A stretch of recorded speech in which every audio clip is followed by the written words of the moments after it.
ناهارتو درست کردم گذاشتم تو یخچال. هر وقت گشنت شد بخور. بیرونم خواستی بری کلیدو یادت نره. مریم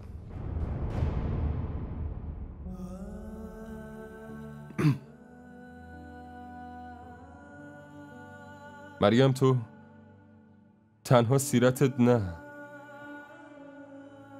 بلکه صورتت هم قشنگه.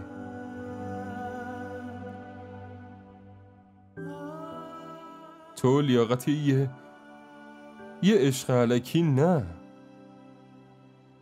لایق یه عشق واقعی. من مطمئنم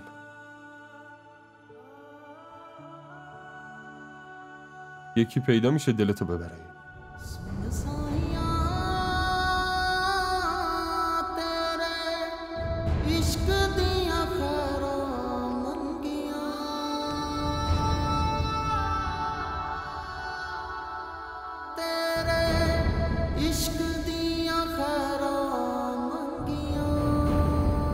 بگو ببینم شاهمیر، حالا میخوای چی کار بکنی؟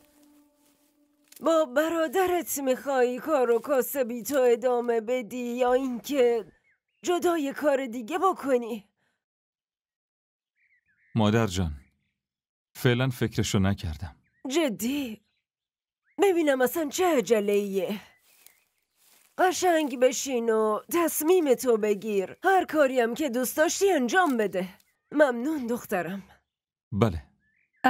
میگم تا تصمیم تو بگیری یه سفرم برید ماه عسل. آره پسرم، این درسته. ببین قیصر پسرم، بلیت اون دفعه یه هدر رفت. خب دوباره براشون یه بلیت بگیر باشه؟ مادر جان، این خوشحال باشه من دیگه هیچی نمیخوام. آره خب تو بزرگتری، رئیس این خونه ای ها؟ از خوشحالی اینا خوشحال نشی پس کی بشه؟ الان خوشحالی این خوشحالی منه. پس خوبه دیگه. کار رفتنشون رو انجام بده لطفا. باشه انجام میدم. داداش قیصر، بلیتو نگیرید لطفا.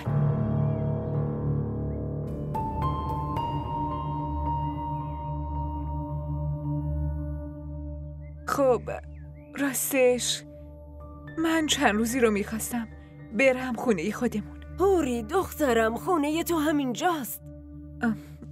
این حرفتون که درسته مادر جان، ولی میخواستم برم مامان بابامو ببینم. این یعنی چی؟ اول که شاهمیر بهونه درس و رفتن رو میگرفت، حالا که این اومده تو میخوای بری پیش عمو و زنمو؟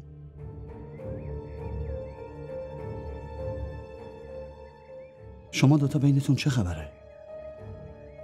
خب اگه هوری دلش میخواد بره مشکلش چیه؟ من جواب میخوام، نه سوال. مگه چیه خب؟ چرا قضیه رو بزرگش میکنی؟ مادر جان مگه چی دارم میگم؟ فقط یه سوال پرسیدم. ببین چی میگم، تا من هستم تو حق نداری همچین سوالی بپرسی. ماشاءالله به شما. الان گفتین رئیس خونم، بعد الان یه سوالم نمیتونم بپرسم؟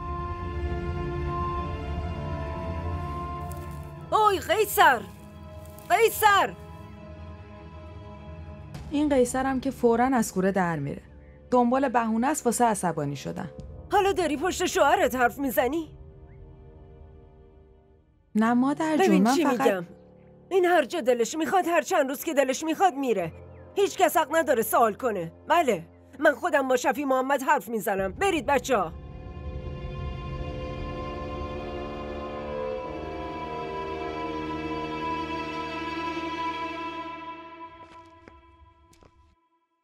هوری میومدی به خودم میگفتی. آخه چرا یهو اینطوری جلوی داداش حرفتو زدی؟ تو که میدونی با وجود تودار بودن ما این فاصله‌ای که بین ما دو نفره رو همه فهمیدن. اونا خوب میدونن که ما دوتا اصلا رابطمون مثل زن و شوهرا نیست. برای همین سر هر چیزی ناراحت میشن. چون خیلی آرزو دارن ما رو مثل یه زوج بی‌نقص ببینن. خودم میدونم. واسه همینم هست که خیلی به خواسته هاشون احترام میذارم. ولی من فرصت میخوام. لطفاً تو هم قبول نکن که با هم بیای. میخوام تنهایی برم.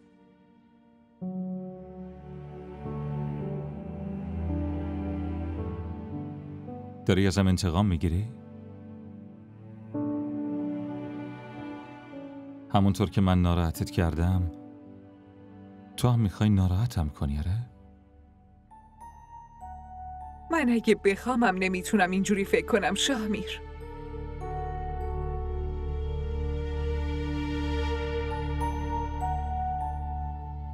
پس برای چی میخوای ولم کنی بری؟ همین چند لحظه پیش بهت گفتم. من یکم وقت میخوام.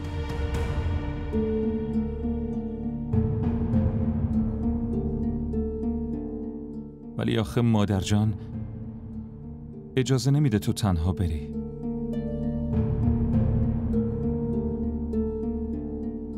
اگه تو یه بهونه جور کنی اونم حتما قبول میکنه. بهونه؟ حوری، من به خاطر تو برگشتم. چطوری میتونم بهونه بیارم که ازت دور بشم؟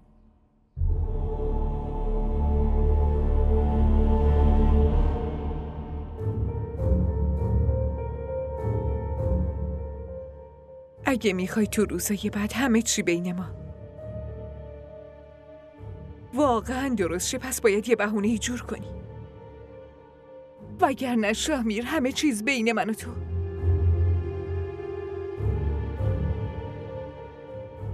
همینطوری ادامه پیدا میکنه.